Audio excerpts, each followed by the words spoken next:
Hello, and welcome to my channel again. So obviously in my previous videos I did discuss that obviously now that I spoke up about my own personal experience of what happened to me when obviously I got into a relationship how I did, I said I was going to talk about recovering from narcissistic abuse and the stages and the healing and things like that. So something I actually want to talk about in this video today is trauma bonding, because I feel like that's such a really key aspect when it comes to leaving a relationship like that, because the thing is, you gain the trauma bond obviously when you're in a relationship with the person, but what people actually don't seem to understand as well, and even abusers, unfortunately, not abusers, sorry, victims of the abusers don't realize, obviously, when they actually come to the realization about a trauma bond and what it is, a lot of the time people think, oh, I'm free from them now, that's gone, that's finished, that's over, when actually that's not the case. And a trauma bond is actually something that is very, very hard to actually let go of and get rid of for good. And until you're in a position where you have actually left the relationship for a good amount of time and you really are done, you don't really see that until obviously the aftermath of when you're trying to recover from the abuse and you're healing from what they've put you through. So I feel like this is something that's really important to talk about, and obviously I want you all out there, for obviously people that don't know what trauma bond is and the signs to look for of a trauma bond. I want to talk about that in this video, so then people have an awareness of it, and obviously if you're then experiencing it or you have experienced it, it's something that you can relate to, and it's something that can hopefully help you, because like I said, the point of my videos is I want to help everyone out there, because that's just in my nature, I suppose. It's just who I am. So yeah, basically a trauma bond, what a trauma bond is it occurs when the abuser alternates between creating highs and lows in the relationship, and they basically train their victim to believe that they cannot physically be happy unless their abuser is happy, or unless they have the abuser in their life. And obviously because of situations like this, the victim will then start during the relationship, they defend their partner, they make excuses for the behavior, because they just don't want to believe that what they're going through is actually abuse. They want to believe that it's just a bad day and they don't mean it and it's not who they are, because at the end of the day, by the time that the abuser is showing the true, their true self, this fake mask has come off now and their true colours are shown, you're already too far gone into the relationship, and all you can think of is the memories you've made with the person they were in the beginning, everything else that's come with it, and you're constantly left in a state of confusion of where this has all come from, who this person is, and it's you sit there thinking, this isn't the person I fell in love with, this isn't how they were in the beginning, where has all this come from? And basically the trauma bond, it feels like a never-ending cycle, because they do something that hurts you, you end up in an argument or whatever, or you don't have an argument about it and you forgive them, and when you go through this cycle over and over and over again, it gets to a point where you actually start to sit yourself down and you think to yourself, what am I doing? What's wrong with me? Why is this constantly always happening to me, and I don't understand what I've done, or where this behavior has come from, why they're now treating me like this. But I just want to put something out there now as well with that. It is not your fault. Nothing to do with the narcissistic abuse, nothing to do with how they portrayed themselves to be in the beginning and who you've fallen for, and all the time and effort you've put into this person that you knew them to be. That's not your fault. That is a reflection on who you are. That is a reflection of your nature. That is a reflection of just you as a person, and how they portray themselves to be, and the decisions they make and the actions they make towards you and towards the situation is not on you at all. It is completely on them.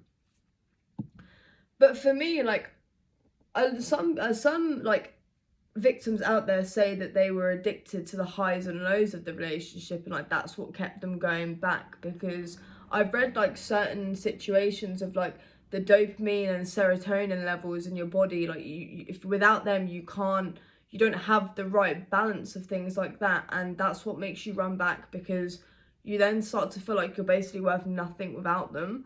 But for me personally, with my own relationship, that it wasn't the highs and lows of the relationship that I was addicted to. It was actually the potential that I saw in him, because the him that he created himself to be in the beginning, the way that he was with me at the start, and how he treated me, how like the memories I made, I desperately hung on to that because I just so desperately wanted to believe he had changed. So for me, like, I don't want to really sit here and say I was addicted to the highs and lows, because I really don't think I was.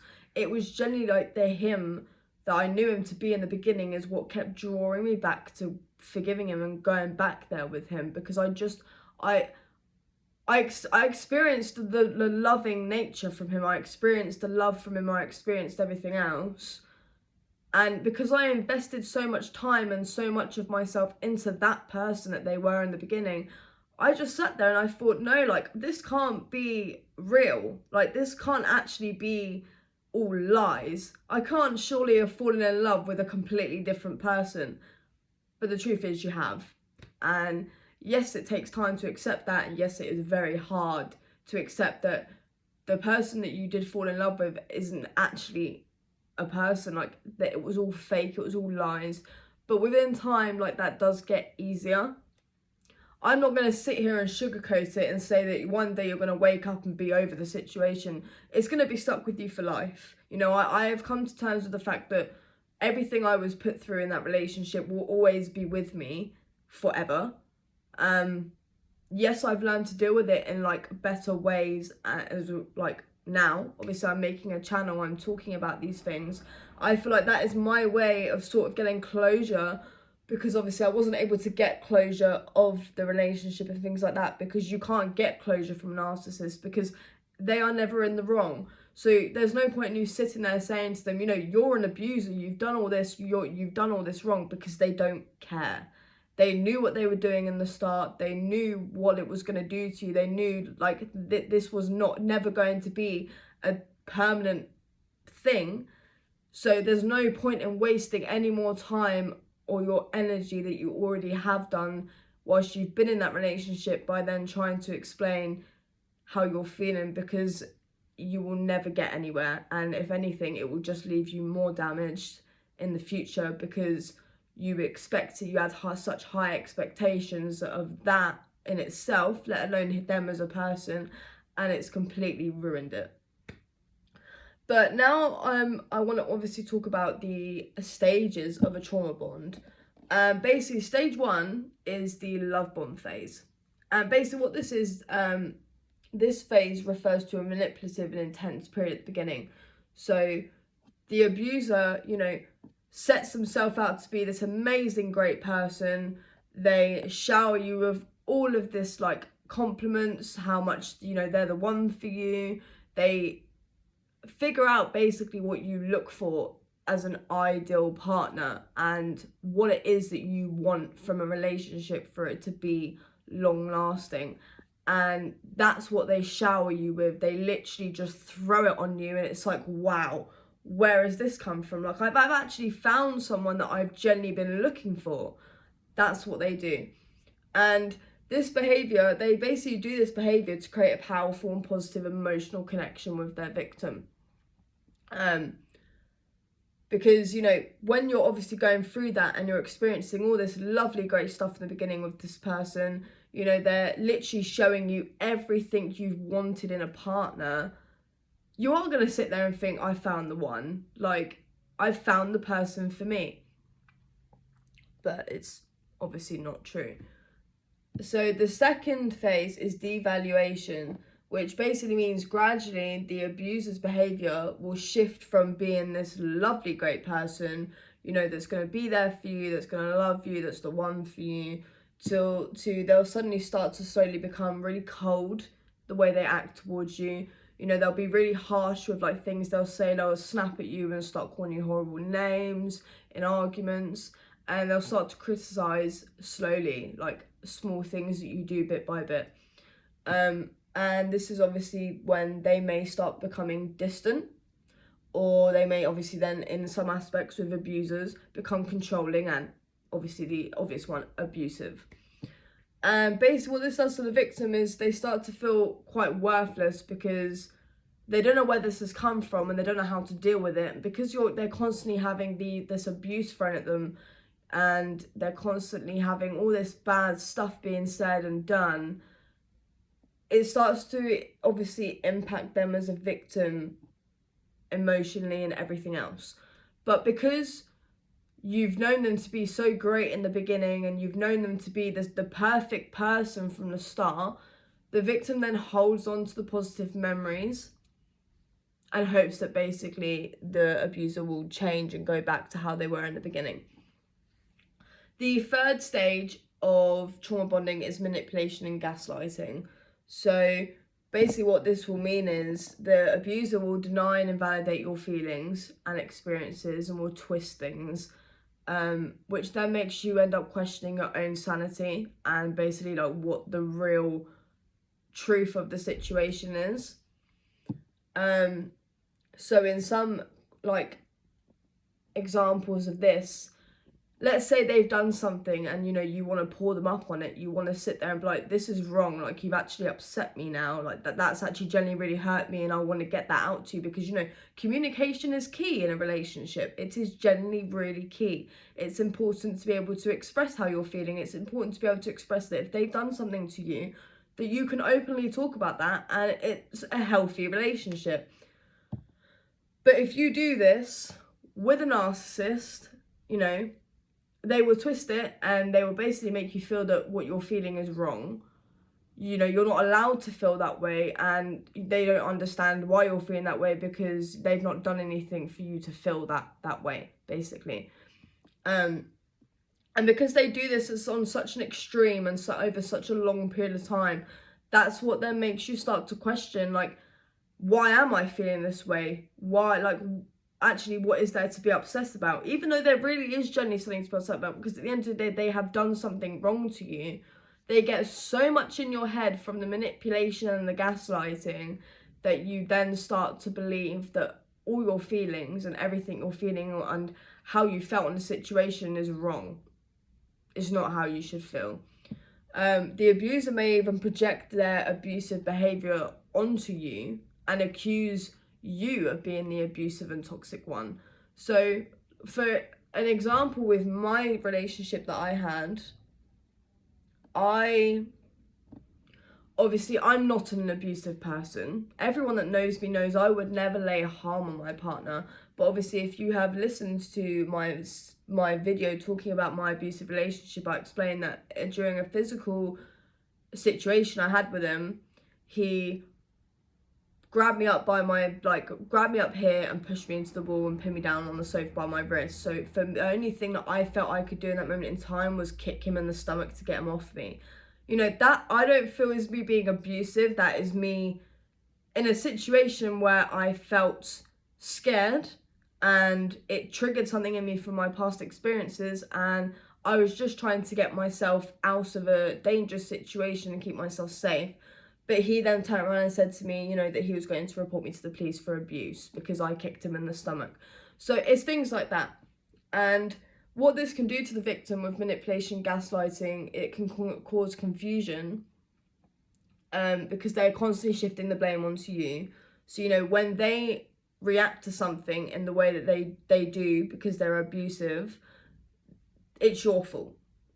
So them getting angry over you confronting them on something they've done wrong is your fault. And over a period of time, it then starts to actually make you believe that all the relationship problems are genuinely your fault because they're constantly in this angry phase. You know, they're constantly annoyed.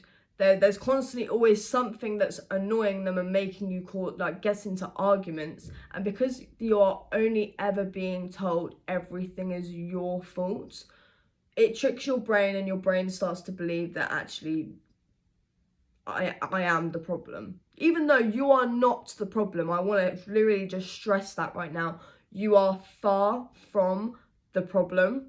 It is them. But this is the manipulation and gaslighting that comes from a trauma bond when it comes to dealing with people like this.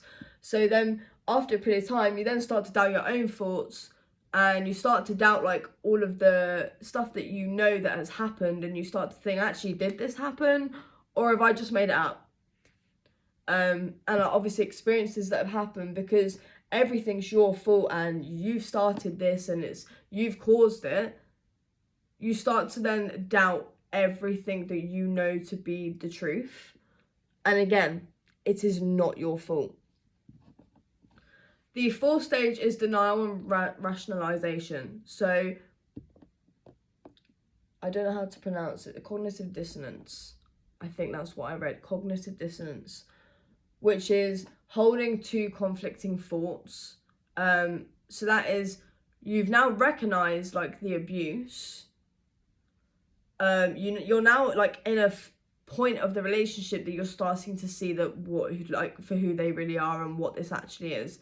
But you have to maintain a positive image of your abuser to keep a healthy relationship as you know it to be. Because, you know, if you were to then go out and tell everyone, you know, they're abusing me, it's just going to end up worse out for you. And because of, depending on how extreme this abuser is and what they're actually doing to you in the relationship, it can actually further damage you and put you in a more dangerous situation.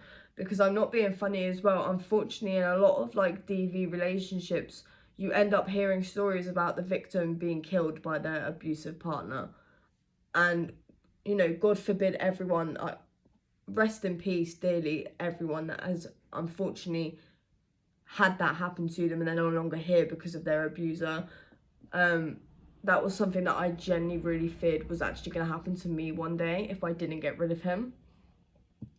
So because obviously you have to then maintain this amazing image of them still, even though in your head deep down you know that you're absolutely lying to everyone and yourself, you start to accept the actions and you start to take responsibility for all of the issues, because you want to so desperately believe that the abuser does actually really love you. Because, you know, when things go wrong and you get to a point where you're like, I'm going to leave now, I've had enough, they start with the love bombing again. They start going back to the same person they were in the beginning, because you cannot be at a point in the relationship that you have your power back, you have your voice back, and, you know, you sit there and actually defend yourself.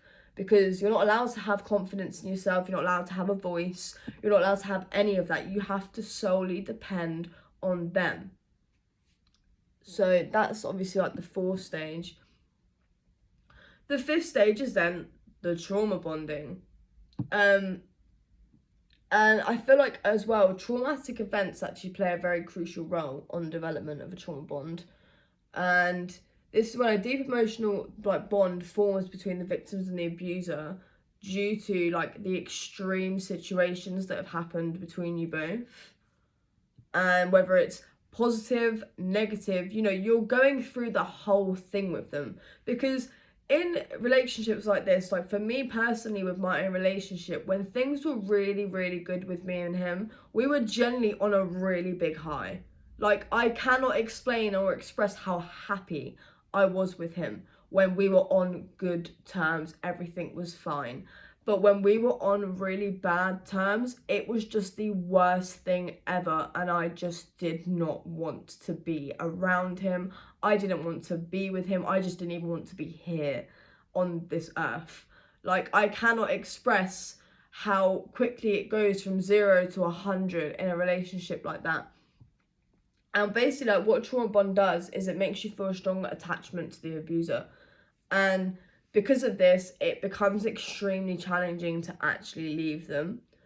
Because, you know, you're so far gone into the relationship, you're so solely dependent on them now at this point, because they've got you where they always wanted you to be. That was all part of the abuse and all part of being a narcissist. They literally pick on people that they know. So like, basically, for me personally, I feel that narcissists go for the people that are the most vulnerable. So, like, this could be people that have already had traumatic experiences happen to them, because they know then that they are a very empathic, whatever the word is, person. Because, you know, you have all these feelings and you're just someone that wants to help others because of your own personal experiences. And they pick on those people because they are the ones that are most easily influenced and most easily able to get inside their head. Because, you know, when you go through traumatic experiences that change you and, you know, damages you, you just want to feel that love. You just want to feel what's been missing in your life. So when this person comes out of nowhere and starts giving you everything you've been looking for, you're going to instantly become attached to them, because it's something that you're not used to. It's something that you've always wanted. So then you develop a survival instinct, basically, to accept the abuser's, like, demands and accept the abuser's reactions to things, because you just don't want any more arguments. You don't want any more abuse happening to you. You just want a peaceful life with them at this point. And it's not, again, your fault. The sixth stage, as well, is dependency and isolation. So over time, abusive partners, they may attempt to isolate you from other people in your life that are very important to you. So like friends, family. And you may end up finding yourself spending less and less time with them, because the abuser wants to get it into your head that the only supporting system you have is them. Because this is when they can manipulate you. This is when they can get into your head. Because, you know, when you're solely depending on just one person, you don't feel that you can function throughout the day without having them there. And that is what they want. So this manipulation technique is then used to make you feel powerless as a victim. You obviously then solely depend on them for emotional support, which then further deepens the trauma bond that you have. Because, you know, again, you cannot function through your day-to-day life without having them there to speak to, and know that they're there because they are the only person you've known throughout this entire time you've met them. Because, you know, you're isolated away from everyone now. You've lost everyone at this point. You have nobody else but them. So they know everything. They are there through everything, the highs, the lows of your life. It's so, you know, when it gets to this point of dependency, you start to sort of come away from everyone, because when they start telling you that, you know, your family aren't there for you in the way that you think they are, or your friends don't actually love you like you think they do, because you're so attached to this person now and they've got so much into your head, you start to believe everything that they're saying. And you start to think, well, do you know what? They're obviously seeing something that I'm not seeing. So, you know, I need to listen to that. Stage 7 is loss of sense of self. So basically, when you are at a point in the relationship that you feel you are starting to gain control back, you know, you're starting to get that independency and confidence back in yourself again, and fighting back during an argument or during a situation, it starts to feel impossible when you're dealing with a narcissist. It generally you just don't get anywhere. You think that you're at a point where you're standing up for yourself, you know, you're at a point where you can actually fight back and have your voice again. But it is not as easy as that, because this is when they then deflect the other stuff back onto you, the manipulation, everything else, that it's your fault. You know, all of these issues have started because you are the problem. And the victim then basically starts to feel powerless and exhausted again, and it's just a constant negative cycle. Your self-esteem starts to become shattered, and which then causes you to neglect your actual own needs, because you are solely like prioritizing them. Because in order for you to have a healthy relationship with this person, they are the one that has to be happy in the relationship, because the second they're not happy, it's then affecting you, because then you are getting all this abuse thrown at you, you're getting X, Y, and Z. So you have to then prioritize everything they're wanting, they're needing, in order to keep yourself safe and, yeah, you're basically not allowed to be who you want to be. You know, in the beginning, they make you really feel that you can express yourself and you can blossom into this like independent person, but they're actually slowly taking that away from you bit by bit. So as a result of this, you then start to disconnect from yourself, and you start abandoning your values and just your personality in general. Because at this point of the relationship, you will go to any length to avoid any further harm and any sort of suffering. And you know, other people, if you've still got friends in your life at this point, and you know, obviously you'll always have family, whether you've disconnected from them, you've isolated yourself away. At this point, your friends and family, whatever, are now starting to sit and question like why you're not leaving. But obviously you can't sit there and openly say, oh, my partner's abusing me. Do you know what I mean? Like, that's just not a conversation that you can actually have at all. And this is what makes it so hard. And the last stage, so the eighth and final stage, is breaking free and healing. So as the trauma bond strengthens, the fear of abandonment and fear of being alone starts to become very overwhelming. So when you breaking free from the abusive cycle is very challenging, and it involves recognizing the patterns when it comes to actually finally noticing their behavior. So when they get to a point, you know, when you get to a point that you stand up for yourself and you say enough is enough, I'm leaving you, you can't fall for the love bombing that then comes back with it, because you know you've heard this about 100 times already at this point. You've heard the whole I'm gonna change, I'm gonna do better, I'm sorry. And you know that as much as in the beginning, every time you've accepted their apology and you've forgiven them and you've taken them back, it has always ended back in the same cycle. So even though you really so desperately want to believe that this time is going to be different, you have to accept that it's not going to be, and you just cannot fall for it anymore. I know it's extremely hard to do that. I think I went back to my abusive partner, like my abusive ex at the time we were together, about 10 times before I actually finally left for good. You know, it wasn't just one breakup and we were done for good. There was constant breakups throughout the whole year. And the thing is, these breakups would last for all of about 5 minutes, maybe even a day at the most.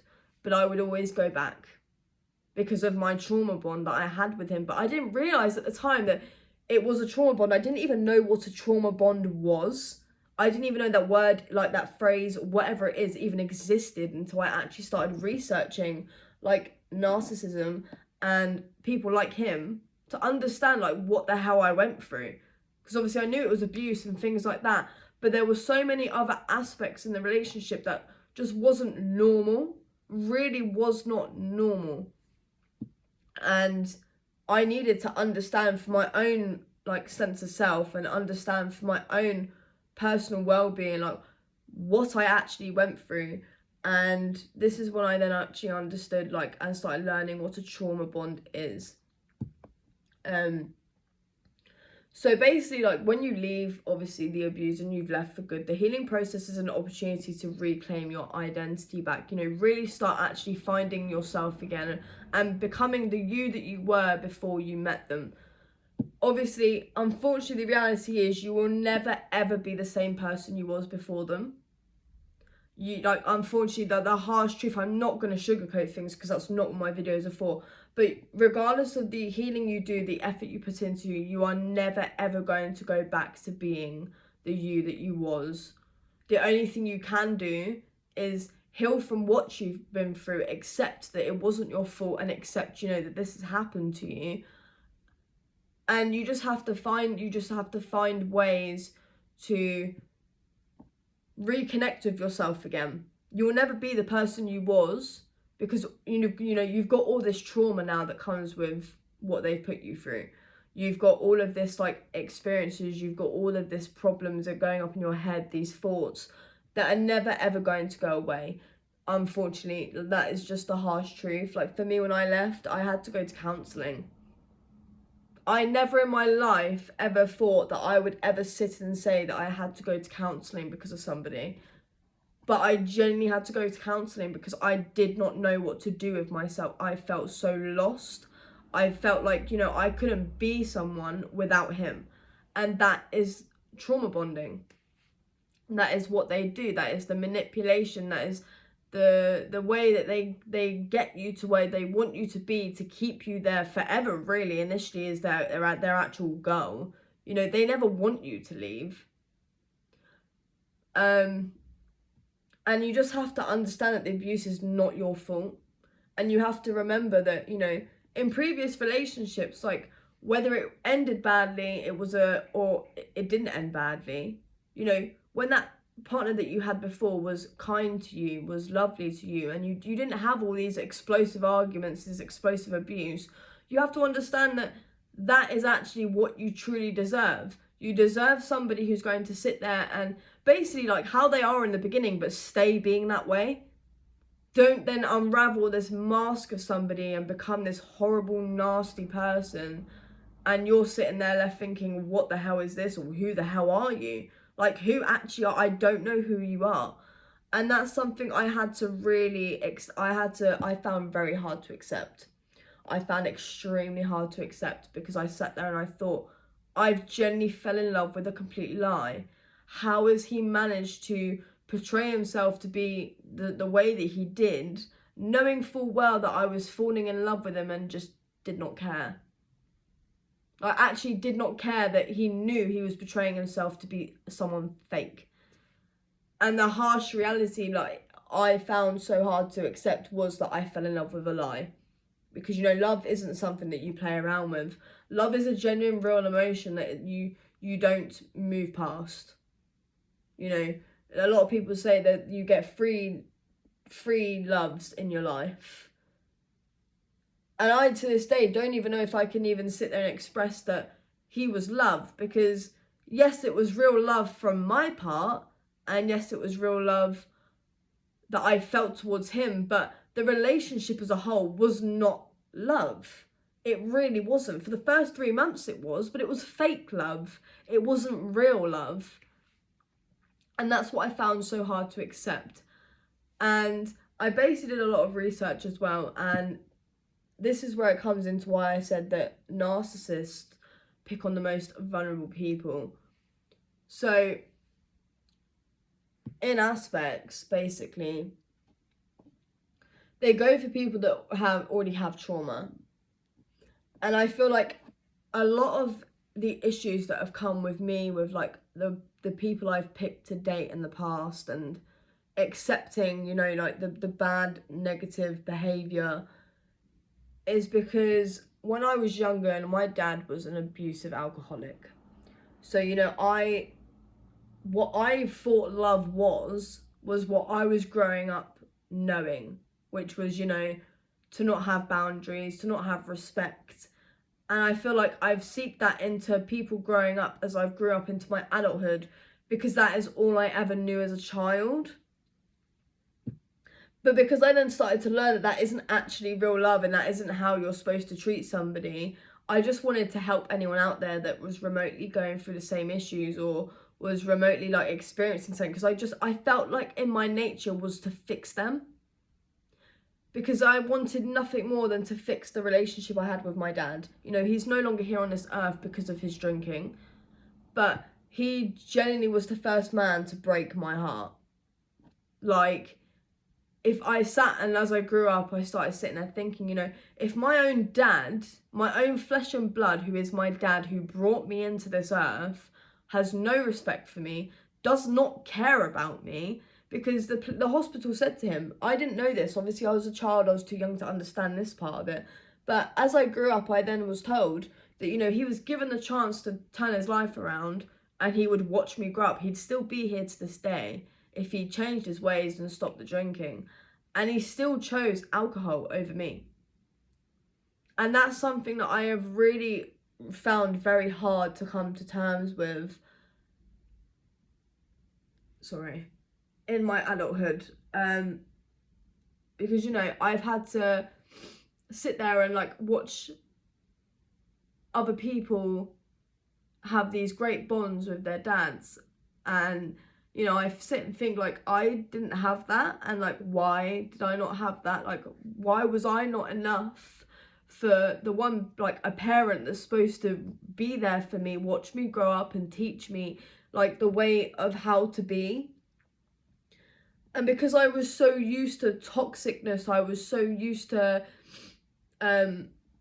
just everything that remotely comes with that, a normal healthy relationship didn't seem natural to me. It didn't seem normal to me, because that's not what I knew to be love. So like, anytime like I got into a relationship with someone and they treated me horribly, or there was horrible stuff going on, that felt normal to me. So I kind of felt like I felt comfortable in that. That's what I seeked, even though that's not what I should have been seeking at all. And that's something I'm still finding very hard to accept and like see that, you know, it's not my fault. You know, my dad chose to live that life. My dad chose to live a life of alcohol and abuse, and that's why he's no longer here. And it's nothing as a reflection on me, but it's not exactly the best start to your life, is it? To then grow up and actually find out that your dad had the chance to turn his life around and watch his daughter grow up and be a part of my life, rather than treat my mum horribly, treat me horribly as a child. But no, he would rather have done that, and then just was no longer here. And you know, I was stuck to then deal with the effects of that, of watching everyone else have these great bonds. And I just think like, was I a problem? Like, did you actually want me? Was I a mistake? Am I the reason you became an alcoholic because I was here? Like, there's just been so many things that have ran through my head, and that's something that narcissistic people cling on to, people with like childhood traumas and things like that, because they know that you're such an empathic person. They know that you're full of all these emotions, and they know that you come from such a good nature that you just want to fix people and you want to help them. So they use that and they abuse it to get what they want from you and destroy your character, because you actually are a genuine, amazing person, and they can see that, and that is a threat to them, pretty much. It's a threat to them because they know deep down you're better than them as a person. So because they can't be you, they have to be with you, and they have to destroy that, because you can't be that person. You can't express yourself properly being with someone like that. They have to be number one. They have to be the hero and everything else. And I think I'm going to stop this video now, because I think I've gone a bit too much into things, and it's now starting to upset me a little bit, and I don't really want to be sitting here being like that on a YouTube video. So I just want to say like, thank you for listening, and obviously I hope that's really helped in some sort of way, and people can now understand like the trauma bonds and things like that. And yeah, just thank you for watching the video. And I think the next video I'll be making is healing from narcissistic abuse and like the phases of that. So yeah, look out for my next video, please, and thank you.